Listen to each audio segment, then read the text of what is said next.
안녕하십니까. 거짓과 진실의 우종창 기자입니다. 오늘 이 시간에는 박근혜 대통령 사건의 1심 재판장인 김세훈 판사, 시청자 여러분들도 이 이름 기억하실 거예요. 김세훈 판사, 그리고 요즘 최고의 화제의 인물 최강욱 의원입니다. 최강욱 의원하고 김세훈 판사와의 특별한 관계에 대해서 제가 오늘 말씀드리도록 하겠습니다. 제가 오늘 이 설명하는 내용은 조국 민정수석이 저를 명예훼손 혐의로 형사 고소한 사건의 재판 과정에서 확인된 내용들입니다. 시청자 여러분들은 제가 2018년 3월 2일에 방송한 내용, 아마 시청자 여러분들 중에서 일부는 아마 기억하고 계실 거예요. 내용을 알고 있을 겁니다. 뭐냐? 박근혜 대통령에 대한 1심 선고를 앞두고, 대통령 1심 선고가 2018년 4월 6일입니다. 그러니까 1심 선고를 앞두고 있던 2018년 1월에서 2월 초 사이에, 그럼 1월에서 2월 초 사이라면 선고가 4월 6일이니까 이때는 집중적으로 판결문을 쓰고 있을 때입니다. 그때 조국 청와대 민정수석하고 김세훈 판사가 청와대 인근의 한식집에서 만나 저녁을 먹었다. 그리고 그 자리에 이름이 알려지지 않은 제3의 인물이 동석했다는 내용을 제가 시청자로부터 제보를 받았다 하고 제가 방송한 그 내용입니다. 그 방송에서 제가 언급했던 그 제3의 인물이 누구냐? 그 사람이 바로 최강욱 의원입니다. 그럼 왜 그 당시에는 이름이 공개를 왜 안 했느냐? 그때 2018년 1월에서 2월 그 사이에 최강욱 의원은 소위 변호사에 불과했습니다. 청와대 공직기강 비서관이 된 거는 2018년 9월 7일입니다. 그러니까 공직기강 비서관이 되기도 전이고 그냥 단순한 변호사였습니다. 그래서 제가 이름을 공개하지 않고 그냥 최강욱 변호사의 이름 대신에 이름이 알려지지 않은 제3의 인물이라고 표현했던 겁니다.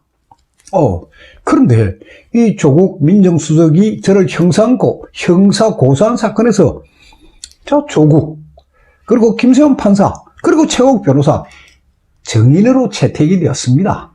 검찰도 증인 채택하고 저도 증인 채택하고 법원에서 받아준 거예요. 그래서 그 증인 신문 있었다는 거는 뭐 신문에 일부 보도되었으니까 여러분들도 아실 거예요. 그러니까 저로서는 생각지도 않게 조국 민정수석, 김세훈 판사, 최강욱 변호사 이 세 사람을 법정에서 신문할 수 있는 기회를 제가 잡은 겁니다. 자, 왜 제가 그걸 기회라고 하느냐? 그 이유를 제가 설명을 드리겠습니다. 제가 그동안 이 대통령을 묻어버린 거짓의 산, 이 방송을 하면서 참으로 궁금했던 것 중에 하나가 왜 김세훈 1심 재판장은, 왜 김세훈 판사는 박근혜 대통령에게 1심에서 징역 25년형이라는 그런 가혹한 형을 선고했을까 하는 부분을 제가 참 계속 궁금했었습니다. 이건 저뿐만 아닙니다. 제 주변에 많은 법조인들도 저 마찬가지로 징역 25년 선고 저거는 이해할 수 없다 하는 그런 반응이었습니다. 그러니까 저를 도와주고 있는 김땡땡 변호사도 징역 25년 선고이 납득이 안 됩니다 하는 그거예요. 그래서 저는 그 이유가 뭘까? 왜 25년형을 선고했을까? 그래서 제 추측으로는 아마 이 문재인 정권의 청와대가 법원에 어떤 영향력을 행사하지 않았을까 하는 제가 의혹을 갖고 있었습니다. 그리고 그것도 지금 계속 진행을 하고 있습니다. 그러면은 누가 이 청와대의 그 청와대의 메시지를 법원에 전달한 역할을 누가 했을까 한 그 의문입니다. 그 의문은 제가 그동안 계속 갖고 있었던 의문인데 조국, 김세훈, 최강욱 세 사람이 증인으로 채택되니까 저로서는 진짜 아주 절묘한 기회를 잡은 겁니다. 자, 제가 이 청와대의 메시지를 법원에 전달한 이 인과관계, 이 관계에서 제가 주목했던 사람이 세 사람이에요. 조국, 김세윤, 최강욱입니다. 이 세 사람 계속 제가 주목을 하고 있었습니다.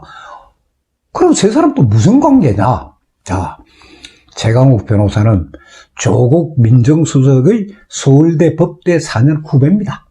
그리고 최강욱 변호사가 서울대 대학원에서 법학 석사학위 논문을 쓸 때 지도 교수가 조국 교수입니다.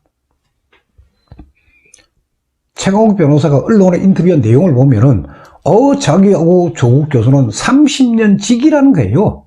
물론 법정에서 다 확인했습니다. 그러니까 조국 민정수석도 그렇고 최강욱 변호사 30년 직이 맞습니다 라고 다시 합니다.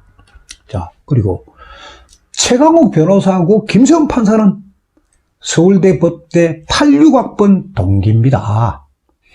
동기면서 사법고시 준비를 같이 한 관계예요. 그리고 김세훈 판사는 최강욱 변호사의 아내와도 아는 사이다. 이게 법정에서 다 공개된 내용입니다. 그건 아주 가깝다는 이야기예요. 그리고 또 하나 주목할 부분은 무엇이냐? 김세훈 판사의 거주지가 경기도 용인입니다.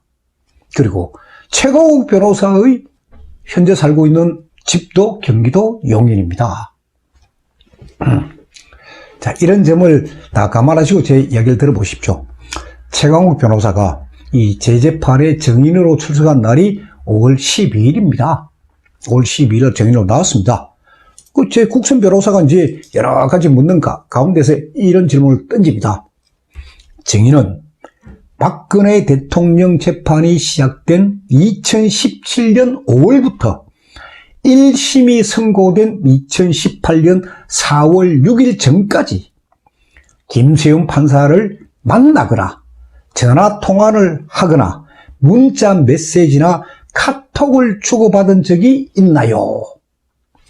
만나거나 통화를 하거나 문자 메시지 주고받은 적이 있나요? 하고 물었습니다. 그러니까 이제 최강욱 변호사가 이렇게 대답합니다. 처음에 재판장이 누구라고 보도됐을 때, 그러니까 언론에 박근혜 대통령 사건의 1심 재판장은 김세훈 판사다라고 보도되었을 때 자기가 김세훈 판사한테 고생하겠다, 힘내라 라는 취지의 격려성 문자를 자기가 보내는 것으로 기억이 난다는 거예요. 문자 메시지는 한번 보낸 것으로 기억이 난다. 그러나 전화 통화는 전혀 한 적이 없다는 거예요.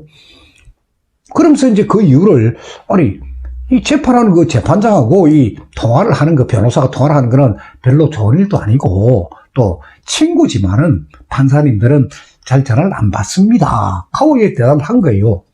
물론 그럴 수도 있겠죠. 최강욱 변호사 말이 맞을 수도 있겠죠. 그런데 김세훈 판사의 정언은 달랐습니다. 최강욱 변호사의 주장과 완전히 달랐습니다. 자, 김세훈 판사 현재 수원지방법원 부장판사입니다. 현직 판사예요. 현직 판사가 법정에서 선서를 하고 정언 때 정언석에 앉은 거예요. 위정할 수 있습니까? 없죠. 그러니까 있는 대로 이야기할 수밖에 없는데 이걸 이제 구체적으로 이야기를 안 하고 아주 은유적으로 이야기를 합니다. 그런 걸 제가 좀 설명을 해드리겠습니다. 자, 김세훈 증인에게 이제 여러 가지 묻는 과정에서 이런 질문을 탁 던집니다.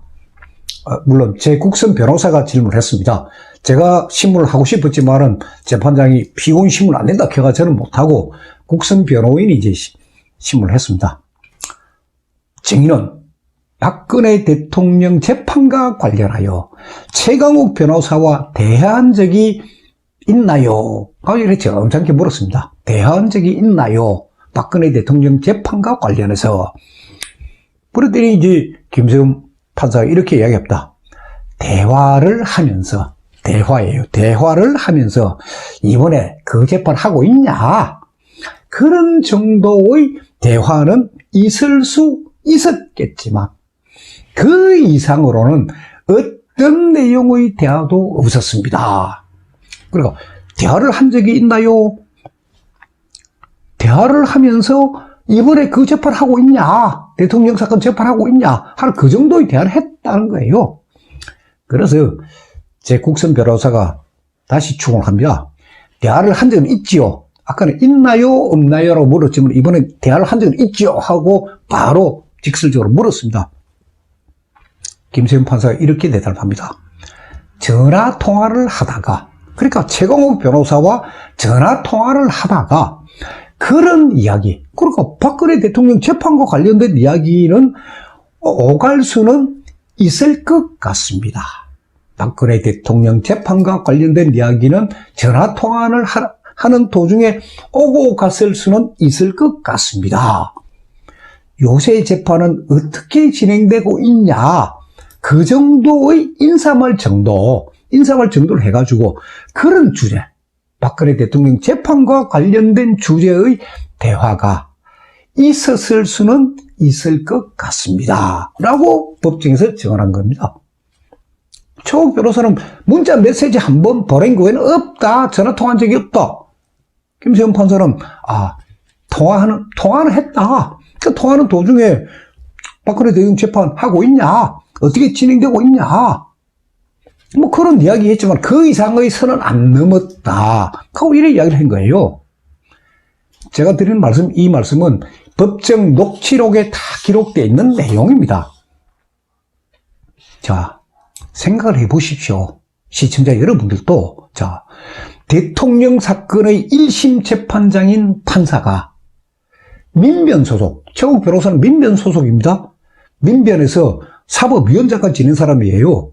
민변 소속의 변호사하고 통화를 했다. 전화 통화를 했다. 재판 과정에서. 그러면 무슨 얘기가 오고 갔겠습니까? 추측이 있지만, 민변이 지금 분위기는 이러니까 뭐 어떻게 하라는 등 뭐 그런 이야기 있을 거 아니겠습니까? 그리고 최강욱 변호사는 또 누굽니까? 아까 제가 말씀드렸지만은 문재인 정권의 민정수석이라는 사람하고 30년치기 아닙니까? 그러면, 야, 잘 있냐? 뭐, 건강 괜찮냐? 이런 이야기만 했겠습니까? 나머지는 제가 더 이상 언급은 안 하겠습니다. 상식적으로, 그리고 사회 통념에 맞춰서 시청자 여러분들도 한번 추론해 보십시오. 제가 뭐 직설적으로 이야기했다가는 최강욱 변호사가 저를 명예훼손 혐의로 또 고소할 줄 모르니까요. 그리고 저에 대한 결심 공판은 6월 9일, 다음 주 화요일로 예정이 돼 있습니다. 그래서 저는 오늘, 그러니까 6월 5일, 오늘 서울 북부지방법원에다가 제 무죄를 주장하는, 저는 이런 근거로 저는 무죄다. 그런 무죄를 주장하는 피고인 의견서를 제가 직접 쓴 겁니다. 피고인 의견서를 제가 사실에 근거하여 제가 쫙 썼습니다. 써가지고, 물론 다 쓰고 난 뒤에 저를 도와주고 있는 그 김땡땡 변호사한테 한번 보내줬습니다. 한번 검토해달라. 그러니까 김땡땡에 대한 법률 제항은 거의 뭐 오늘로서 사실 끝나 있는 그런 상태입니다. 그래서 제가 그동안 한 2주 동안 제 사건의 이 피고인 의견서 이 부분을 쓴다고 A4 용지로 제가 오늘 22장째 줄였습니다. 그 부분 쓴다고 제가 방송도 못하고 좀 정신이 없었는데, 자, 오늘로서 제 사건은 어느 정도 이제 정리가 되었습니다. 저는 뭐 당당한 마음으로 이제 기다리고 있을 겁니다.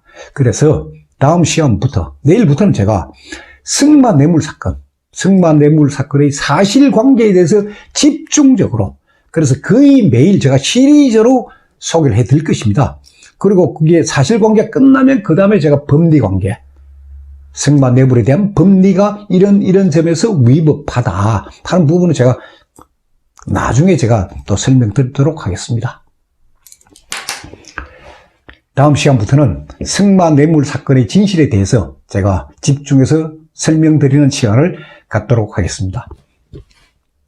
감사합니다. 박근혜 대통령 탄핵 사건의 진실과 재판 과정을 기록한 대통령을 묻어버린 거짓의 산 제1권과 2권이 출간되었습니다. 제 휴대폰 010-5307-5472번을 통해서 주문을 하면 배송해 드립니다. 교보문고나 인터넷 서점인 예스24, 알라딘, 반덴 루니스에서도 구입이 가능합니다. 감사합니다.